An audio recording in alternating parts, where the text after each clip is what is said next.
I ended things with the girl I'd been into for a decade. After 7 years of keeping my feelings for Olivia under wraps, she approached me one day and said, "Let's tie the knot." 3 years into our marriage, I told her, "Let's call it quits." 10 years of loving Olivia led me to ask for a divorce. It all kicked off when she didn't show up home after her shift. I took my car over to her workplace to check on her and saw her outside the building with some guy. I knew him right away. It was her ex, Ryan, who'd been mixed up with Olivia for 5 years. They were chilling on the steps, Ryan looking sharp in his suit, and Olivia with her hair flowing softly, seeming all cozy next to him. So, even though they weren't holding hands or getting all touchy, there was this clear closeness between them that no outsider could break. I peeked at our message history. The last text was me asking, "You coming home for dinner tonight?" She hadn't responded. Lately, she wasn't much into texting me back. Anytime I checked in, she'd always say she was tied up. But turns out, she wasn't so swamped when chatting with another dude. I didn't go up to them, just kept an eye from afar. Olivia's grin seemed off to me. It hit me then. She hadn't cracked a smile with me in ages. We were supposed to be tight partners. Yet every time she walked in, she had this icy look. I thought she was just worn out from work, but now I saw I couldn't make her smile. She glanced around casually, and her face stiffened when she saw me. She said something to the guy, and his grin faded.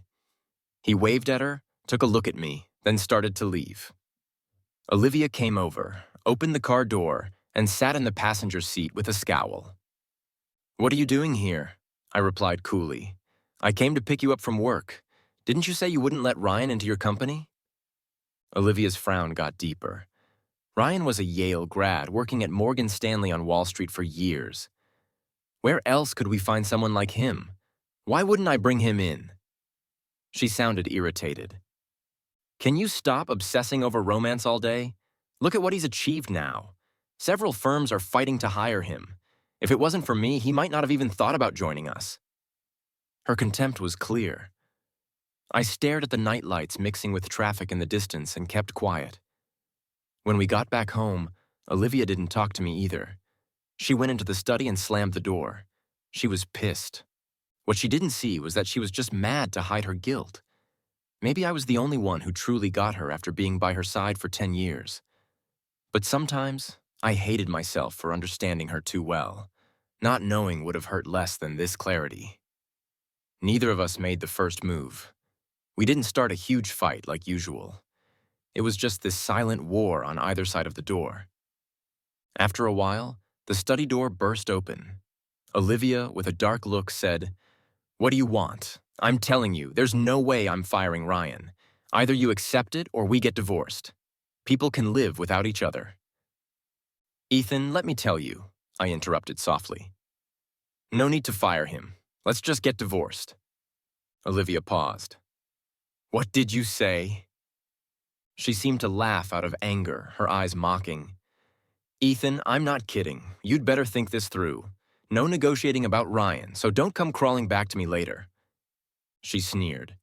"Like a dog." Olivia had always been so reckless with her words.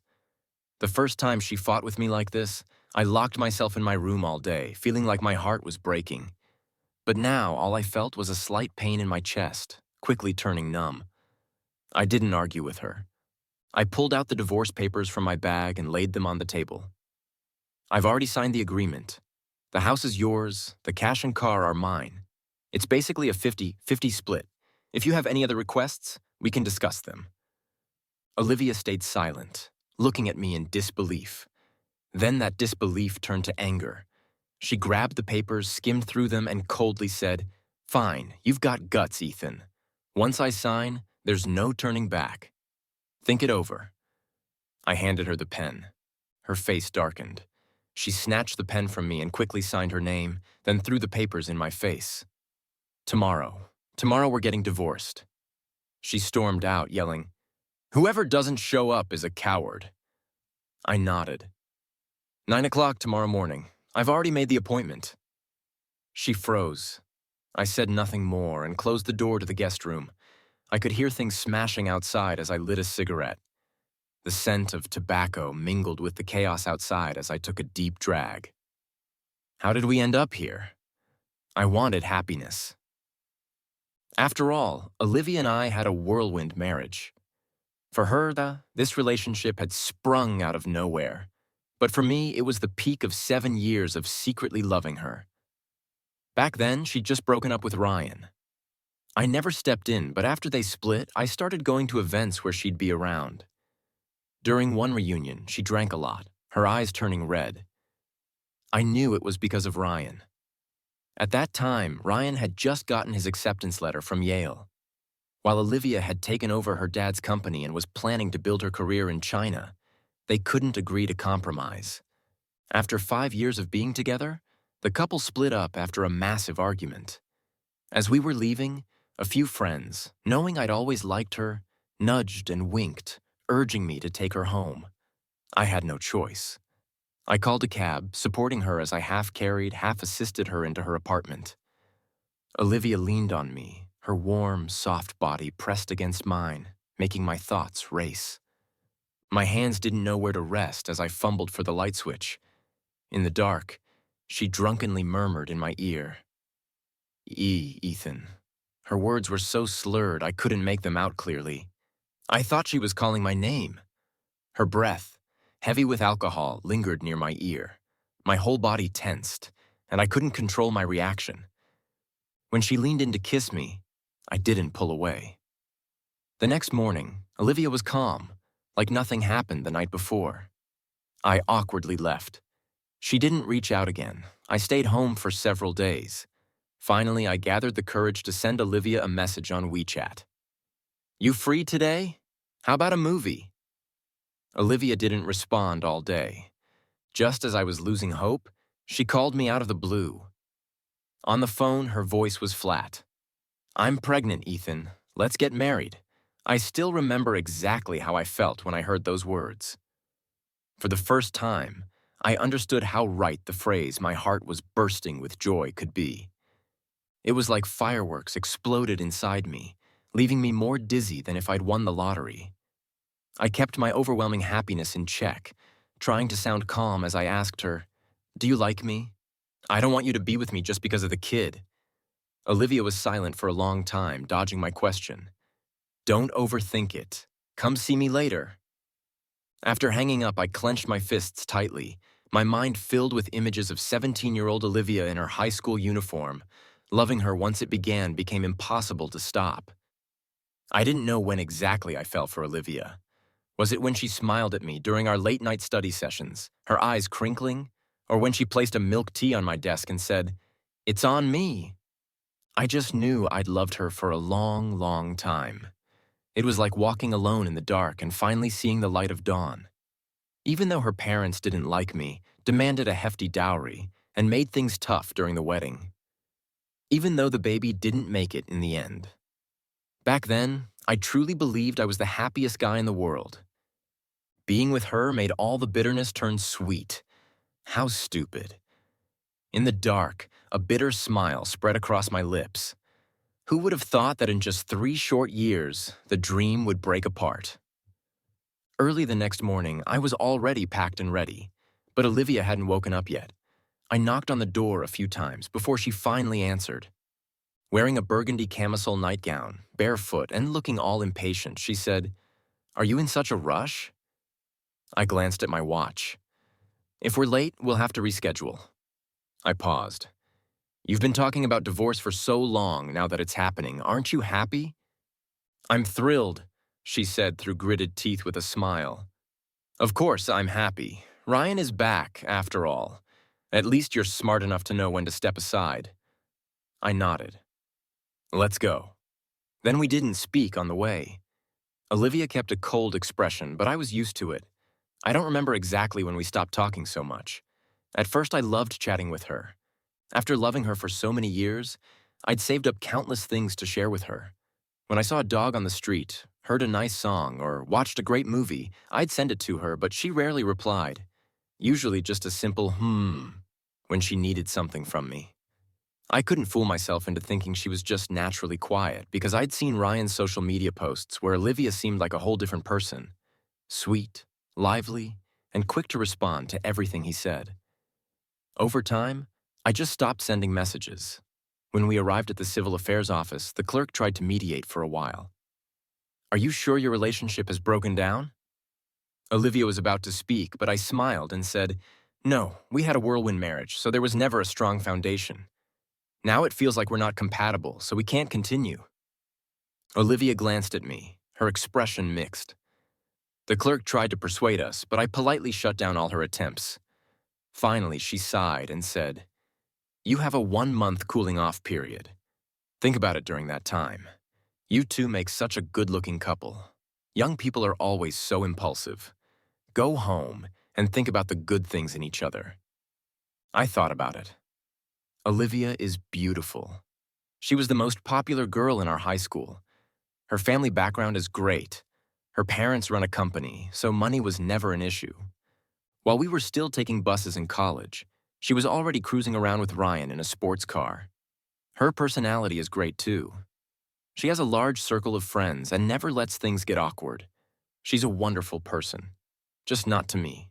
As we left the civil affairs office, the midday sun was so bright I had to shut my eyes. Olivia thought I was crying and finally showed a triumphant smirk. "Regretting it now. Too late, Ethan." She stood in front of me. Even though she was a head shorter, she managed to look down at me with an air of superiority. "I never go back to what I've left behind," I said quietly, then drove her home. Once home, Olivia lay on the sofa as usual, ordering me around. "Get me some water." I ignored her and came out of the bedroom with my suitcase. "Where are you going?" She frowned. "I found a new place. I'm moving out today." I paused and continued. "I left everything you bought for me in the bedroom closet. Like I care." Olivia suddenly erupted in anger. I forced a smile. "We're getting divorced. Let's say goodbye properly. Take care of yourself from now on. Drink less. Your stomach isn't good." "Who do you think you are? Mind your own business." She suddenly stood up, grabbed my suitcase, and violently shoved it out the door, kicking it along the way. "If you're leaving, then get out." Her brows furrowed, and her eyes were filled with pent-up anger. I looked at the suitcase on the ground, stunned for a moment, then said nothing more. I walked over, picked up the suitcase, and entered the elevator without looking back at her. The burning gaze behind me felt like it was trying to bore a hole through my back, but in the end, the closing elevator doors completely severed it. I didn't take the house because I didn't want any more ties to Olivia. I didn't want to see her things, smell her scent, or think about anything related to her. In truth, I'd been thinking about divorce for a long time. I always knew Olivia didn't love me. I just thought that after so many years, even if her heart was made of stone, it would eventually soften. But after all these years, she still didn't love me, and I had used up all my warmth. I finally realized that some people are truly irreplaceable, no matter how hard I tried. I'd never see the same smile she had when she was with Ryan. I moved into a place I'd rented earlier, and before I even settled in, Olivia's mom called. "Ethan, did you get Olivia her stomach medicine? I heard her stomach hasn't been doing well lately." "Let me tell you, Ethan, I was against Olivia marrying you from the start. Don't take it the wrong way, but what makes you think you deserve our Olivia? Even the house you live in is ours. You're nothing compared to her ex, Ryan. The only reason I let you in was because you treated Olivia decently. But look at you two, no kids after all these years. I hate to say it, but is there something wrong with you? Olivia can't go without children, you know. If there's something wrong, you'd better speak up now. She's still young, but don't waste her time." I clenched my phone. Olivia's family had money, and her mother had always looked down on my family. When we first got married, my parents had to smile and flatter her, but all they got in return was cold indifference. Over the years, she'd never liked me, no matter how much I tried to please her. This wasn't the first time she'd said things like this. Every time we met, every time she called, she'd repeat how I had climbed my way up to Olivia and how her family had begrudgingly accepted me. Olivia never defended me. She just told me, "Isn't my mom right?" She'd say that her mother had already sacrificed a lot to accept me, so I always held back. But this time, I didn't need to hold back anymore. With a blank expression, I said, "Auntie, we've already divorced. I'm not obligated to buy her medicine anymore. And by the way, you didn't raise me, so you have no right to lecture me. If you can't stand me, I suggest you gouge out your eyes so you don't have to see me again." Without waiting for a response, I hung up and immediately blocked her number. After thinking for a moment, I left Olivia's family group chat and deleted and blocked all her relatives' contacts, including hers. After doing all this, I let out a long sigh and lay down on the bed. Divorce wasn't as painful as I'd imagined. Olivia always liked to use the threat of divorce to control me, as if she knew I wouldn't leave her, taking advantage of my love to hurt me without restraint. And as she expected, the first time she threatened me with divorce, I was terrified. She was right. I groveled at her feet like a dog, saying I was wrong, promising to change. As long as she didn't leave me, I'd do anything. I covered my eyes with my palms, feeling a rush of heat and dampness. But even pain has its limits. Again and again, the repeated pain gradually numbed me. The chains that once tore through me, leaving rotting wounds, were now gone. And finally, all that was left was a sense of release. Olivia didn't reach out to me again. It was like she had completely vanished from my life. 2 weeks later, a classmate suddenly contacted me, asking if I was going to the reunion tomorrow night. I initially wanted to decline. I really didn't want to see Olivia again. But then I thought I wasn't the one who did anything wrong. I didn't need to avoid her. So, I agreed to go. At the reunion, I was chatting with some others when the door suddenly opened. Olivia walked in. She was wearing a tight white satin dress, the shimmering fabric highlighting her curves. Under the lights, her eyes sparkled, making her seem almost like she was glowing. Following behind her was Ryan, dressed in a sharp suit. As soon as they entered, the room cheered. "Hey, Ryan and Olivia are back together. I knew you two wouldn't stay apart. You made such a scene back then. Come on, sit over here." Exactly. I remember when Ryan went abroad. Olivia drank so much she nearly ended up in the hospital. She must have been waiting for him all these years. Right. When I married Olivia, she said she didn't like making a big deal out of things. So we didn't have a wedding. After we got married, she never posted anything about me on her social media. Olivia said she didn't like making a big deal out of things, so we didn't have a wedding. After we got married, she never posted anything about me on her social media. And she even kept her distance from me when we went out with friends. It's funny, after 3 years of marriage, only a few close friends knew we were together. Olivia's gaze swept through the crowd until it landed on me. Her eyes had a hint of mockery as she smirked. I didn't look at her and turned to continue my conversation with the person next to me. Her face darkened, and she sat down with Ryan. "So Ryan, why are you back? I heard you were doing great abroad. Planning to return and contribute to the homeland?" Someone joked. Ryan's lips curled into a slightly smug smile. "I'm getting older. It's time to start thinking about settling down. My family's been pushing me," he added. No names mentioned, but everyone laughed. "Yeah, Olivia's been waiting for you all these years. Now that you're back, it looks like good things are on the horizon." Ryan didn't say anything more, but his smile confirmed it. "Hey, Olivia, you're really loyal." "Huh, but Ryan's a successful man now, and he's handsome too. You two make a perfect match. But speaking of handsome, I think Ethan's pretty good looking too. Back in the day, there was always a debate in our class over who was more of a heartthrob, Ethan or Ryan." Just as I was about to say something, Olivia sneered. "What good is being handsome? Some people have nothing but romance on their minds all day, becoming so stupid as house husbands that no one could love them." My face went pale. I knew she was talking about me.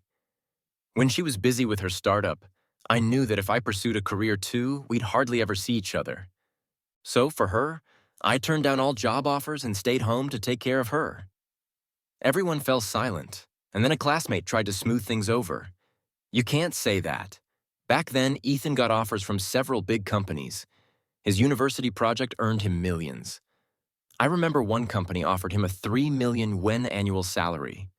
But why didn't you go for it?" he asked curiously. Did you get married?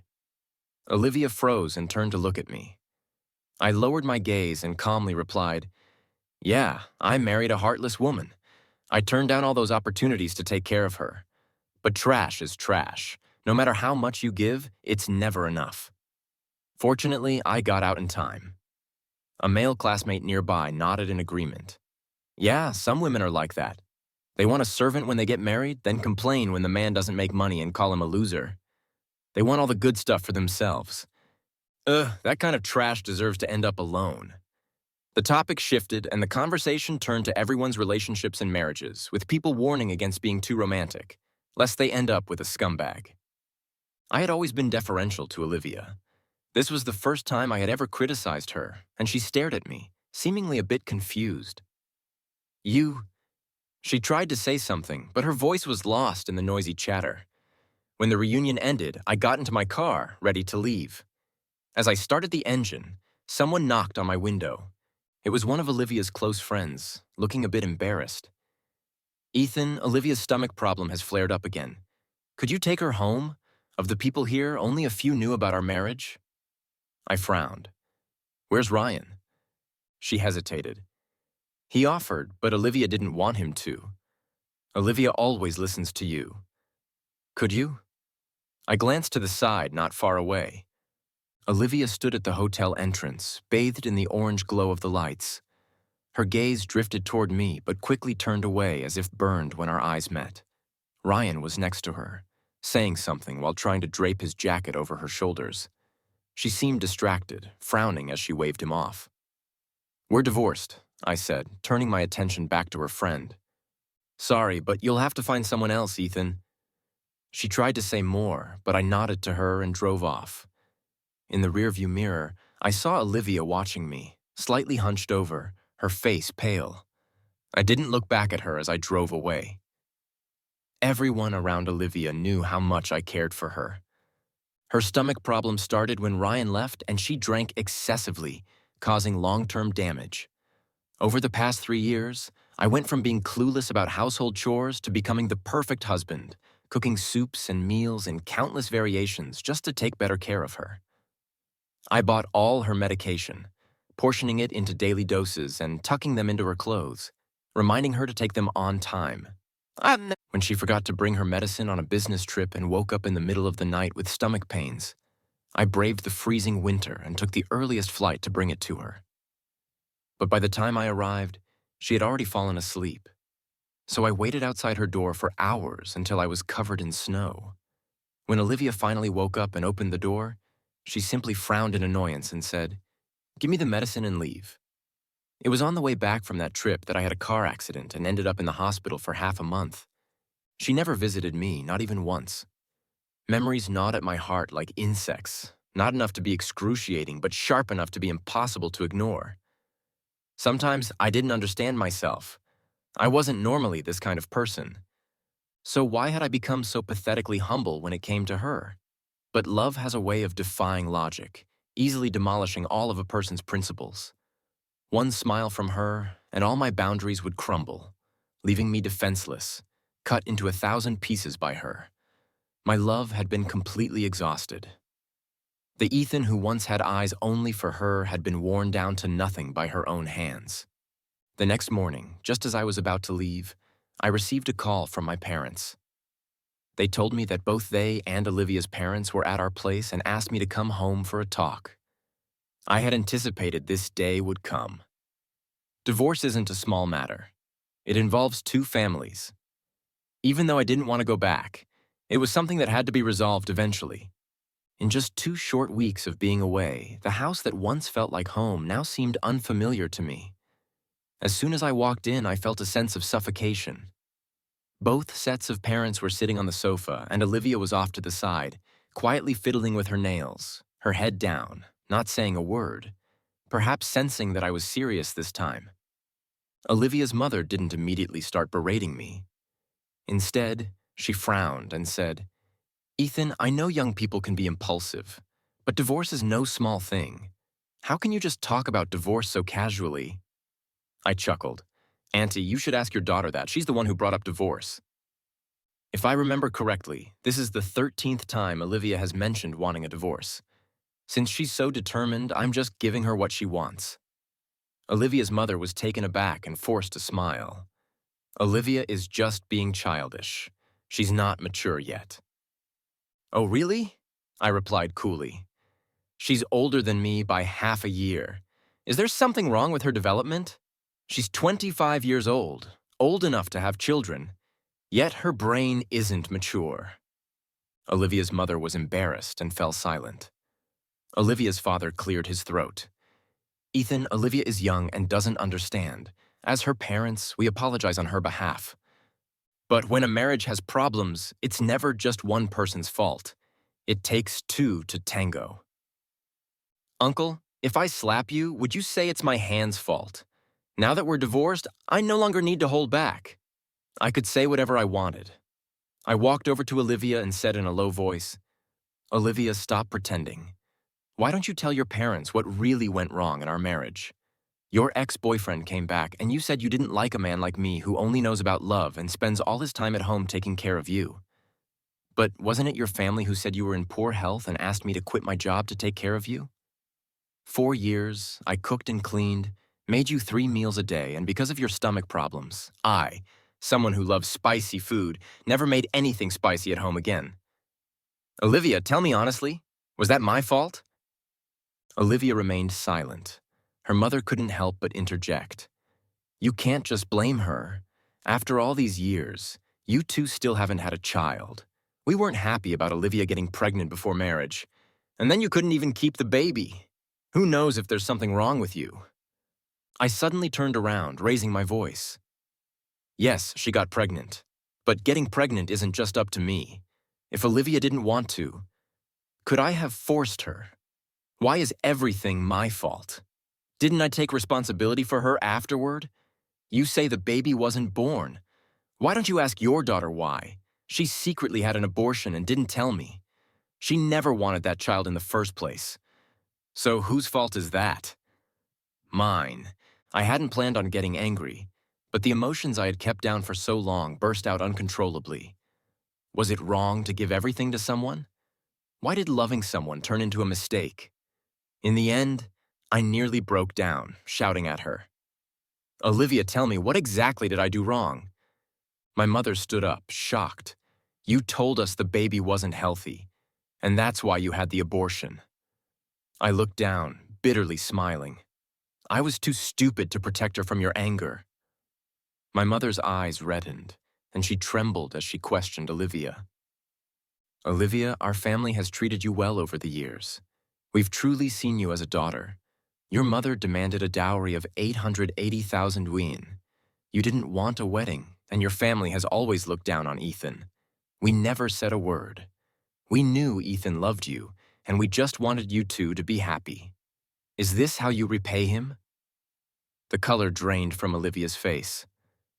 I'm sorry, Mom. Don't call me Mom. I'm not your mother, my mother shouted, her eyes blazing with anger. My father's expression was equally grim as he looked down, clenching his fists. Olivia, I don't know why you called both our parents here, but I haven't done anything to wrong you in all these years. I don't want this to get ugly. Let her. But I hadn't done anything to wrong you in all these years. I didn't want this to get ugly. Let's part on good terms, I said wearily. Olivia raised her head, her emotions a mix of regret and something else. Her lips trembling as she finally spoke softly. You did nothing wrong. If we're here, it's all my fault. I'm sorry. I didn't mean to. Ethan, please give me a chance to make it up to you. I won't be like this anymore. A hint of sarcasm appeared in my eyes. Of course you didn't mean to. You just enjoyed the good things I gave you while despising me. Olivia, sometimes I really can't understand you. You never gave me anything, never had the right to make decisions for me. You just took advantage of my love to keep taking from me. But even if I dug out my heart for you, you'd only scorn it for being bloody. I loved you, so I treated you well. But you used my love to hurt me again and again, all while looking down on me. I leaned closer and whispered, What kind of person are you? Olivia, what gives you the right? Olivia's eyes flickered, her face pale as if she'd been through something serious. Facing my questioning, she couldn't say a word, as if my words had pierced her heart, leaving her at a loss for the first time. Her once strong and proud back seemed to bend under the weight. Ryan came back, and you told me you wouldn't let him into the company, but then you kept him there. Olivia, you were unfaithful in our marriage, broke your promises, and then blamed everything on me, saying I was obsessed with love. Isn't this perfect? I'm giving you what you wanted. Olivia looked up quickly. There's nothing between Ryan and me. We're just colleagues. I sneered. Can you honestly say you didn't have any lingering feelings? Do regular colleagues need to have meals together every day, constantly texting each other? Olivia, do you think everyone else is stupid, happy to be fooled by you? Olivia opened her mouth but couldn't find the words. I stood up and said coldly, I've said what I needed to say. I hope you don't bother me again. Just as I was about to step out the door, Olivia called out to me. Her voice trembled, as if someone who'd always lived in a bubble was finally seeing herself clearly. Ethan, if I'm willing to change, do we still have a chance? I turned back to look at her, and there was a trace of fear in her eyes. Olivia had always been proud and aloof in front of me, always looking down on everything. In this relationship, she had always been the one in control. I'd never seen her look so frightened. It's too late, I said quietly, then closed the door behind me. After leaving Olivia, I started sending out resumes and looking for work. Luckily, it hadn't been too long since I graduated, and my previous projects were impressive enough that many companies were eager to hire me. In her eyes, I was probably worthless, not even worthy of standing in Ryan's shadow. Because of that, throughout our relationship, I constantly doubted myself, living in a state of pain, questioning whether I was really as terrible as she made me feel. But now I realized she couldn't define me. I was good enough. That evening, I decided to treat myself and cooked a feast, rewarding myself for moving forward. The cooling-off period would end in a few days, and I'd finally be free from this relationship. But a phone call interrupted my good mood. Ryan's voice was somewhat distorted over the line. Let's talk. I looked at the chopsticks in my hand, feeling a bit irritated. There's nothing for us to talk about. You wouldn't want me to keep bothering you, right? It's better to clear things up. Although he was the one seeking me out, his tone was still arrogant. I hung up the phone without hesitation. The next day, when he called again, his tone had softened considerably. I just want to discuss something with you. It'll only take an hour. I won't waste your time. I didn't want to meet him, but I also didn't want him pestering me daily. So I agreed to meet for a brief conversation. Ryan got straight to the point. I don't want you to keep in contact with Olivia since you've broken up. You should make a clean break and not keep dragging things out. I looked at him. He was wearing a custom-made Italian suit, his hair neatly combed back, looking both handsome and sharp. No wonder Olivia had been so infatuated with him for so many years. You know I was with her first. We were doing well together. If you hadn't interfered, we might have already gotten back together. Now that you're divorced, I don't want you interfering with her anymore. I sneered. I blocked her a long time ago. So where's the dragging things out? Ryan didn't believe me. Olivia has been out of sorts lately. If it's not you who's been contacting her, who else could it be? You people are really good at telling yourself stories. I laughed and spoke sharply. Interfered? How did I interfere? You two broke up before we got together. How does that count as interference? If Olivia didn't want to marry me, do you think I could have forced her with a knife to her throat? Why don't you go ask her? As for me contacting her, I set down my coffee and looked at Ryan with disdain. Don't worry, if you're still into her, then keep her close. I'm not interested in that woman anymore. Ryan tried to say something more, but his eyes suddenly widened. Olivia hurried over from behind me, grabbed his arm, and angrily said, Are you out of your mind? Who told you to come find him? Ryan's face darkened. What's wrong with me talking to him? You two are getting divorced. Why are you still thinking about him? Didn't you tell me before that he's boring? That you were tired of him because he was always hovering around you? Olivia froze, turning to look at me. I crossed my arms, unfazed. I'd heard these words too many times by now. They no longer had the power to hurt me. Olivia gritted her teeth. You're crazy. Whatever happens between him and me is none of your business. We're not even legally divorced yet. Ryan looked at her in shock. But we were together first. And you said you couldn't forget about me, didn't you? Olivia said coldly. I have a husband. You and I have nothing to do with each other. She stared at Ryan, emphasizing each word. I'm warning you. Don't come looking for him again, or I won't be so polite. Ryan's expression grew ugly, and he stared at Olivia for a long time before letting out a bitter laugh. Olivia, you win. He shook off her hand, walking out of the cafe in a hurry, looking somewhat defeated. Olivia pulled me out of the cafe. After a moment of silence, she spoke. I'm sorry, you're right. I initially did want to get back with Ryan. I was too young then, and being dumped felt too unfair.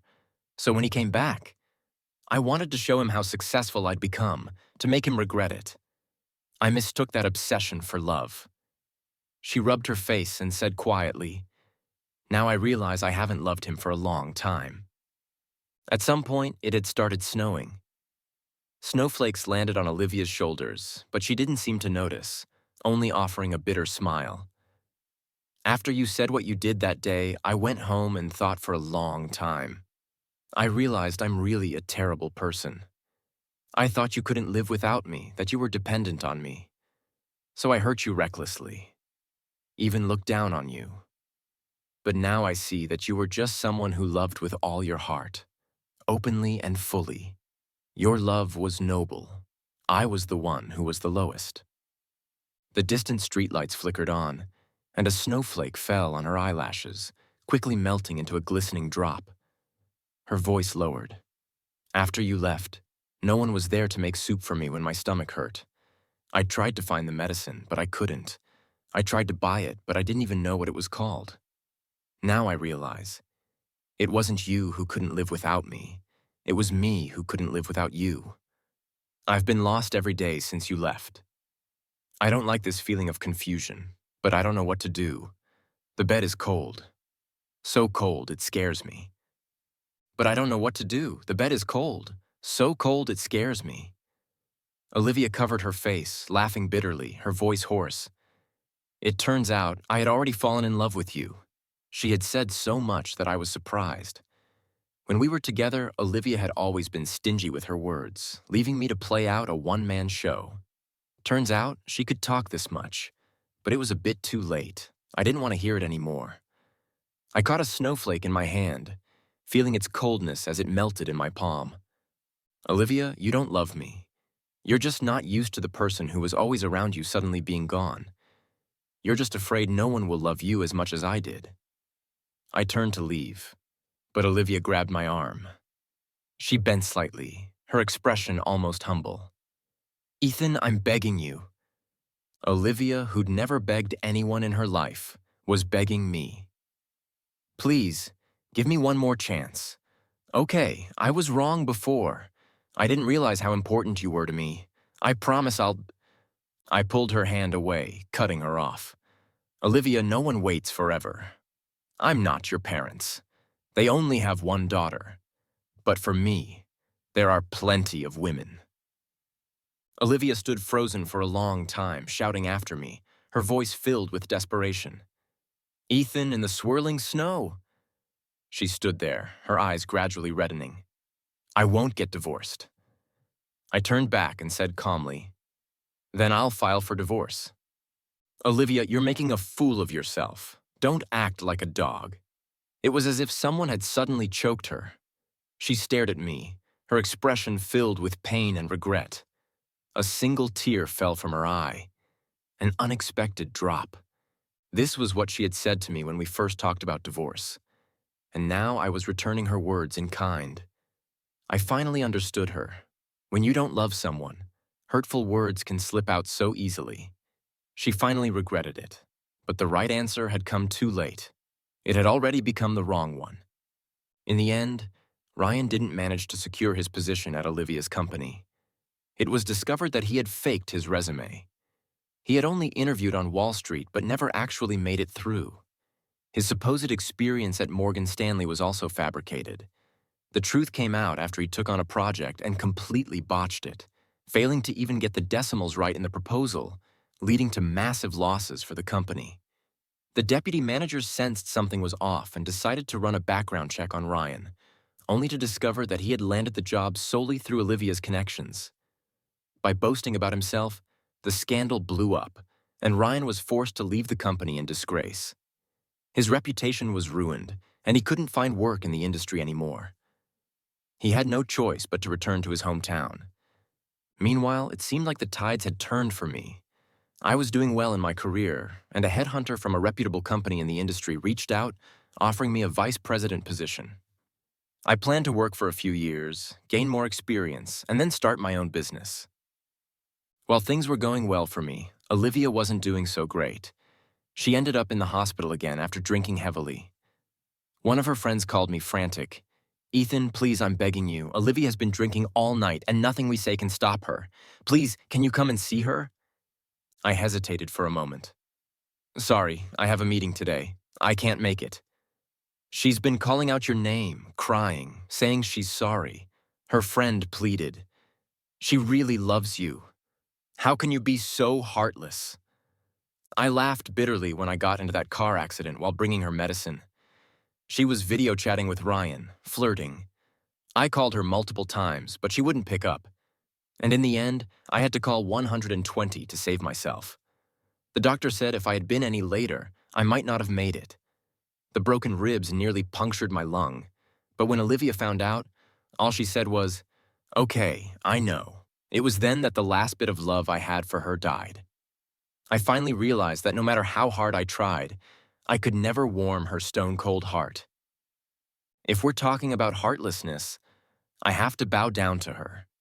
I clenched my fists and hung up the phone without saying another word. The love I once longed for, now that it's returned after so long, feels out of season. I don't want it anymore. Her parents then called me using a different number. Olivia's mother had long lost her former arrogance, and she cried as she begged me. "Ethan, Olivia really loves you. We were wrong before. Please, can we make it up to you? We'll return the wedding gifts, the dowry, whatever you want. We won't argue. Please, just come and see Olivia. Her stomach is bleeding badly, and even when she passed out, she was still calling your name." Her mother's sobs were almost incoherent. In the past, when I heard that Olivia was in pain, I'd feel like my heart was being twisted, but now I only felt annoyance. I hung up the phone, picked up my meeting materials, and headed into the conference room where all this concern was before. Even if she drank herself to death now, I wouldn't shed a single tear for her. I thought that with Olivia in such a state, she wouldn't be able to go through with the divorce. But to my surprise, she showed up 3 days later. She looked pale and haggard, having lost a significant amount of weight. She looked at me as if she wanted to say something, but ultimately remained silent. She didn't beg or plead, just signed a new agreement. All the assets went to me, and she left with nothing. Think of it as a way for me to atone. This way, I can have the dignity to try and win you back. She smiled bitterly. I shook my head with a sigh. If you had known it would come to this, why did you act that way before? Once upon a time, I really wanted to be happy with you. I had poured everything I had into loving you, laid bare all that I was before you, just begging for you to notice me. I had tried my best, and though I didn't get the outcome I wanted, I had no regrets. Olivia lowered her head for a long time, then spoke softly. I was too foolish. I could have been happy once, but it's only when I lost something that I realized its value. From now on, she began cautiously, can I still contact you? As if afraid I'd refuse. She quickly added, I won't bother you often. Just give me a chance to know that you're doing well. There's no need for that. I smiled at her. The past is the past. We both need to move on. But, I added as I gently brushed back a strand of her hair, next time you meet someone who loves you, don't treat them the way you treated me.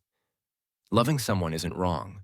The person being loved shouldn't trample on that love because love is precious, and you never know when it might disappear. Olivia's expression turned grim, as if my words had become a knife that stabbed her deeply. In the shadowy light, I couldn't see her face clearly, but I could hear the slight tremor of pain in her voice as she choked out, "Okay, goodbye then.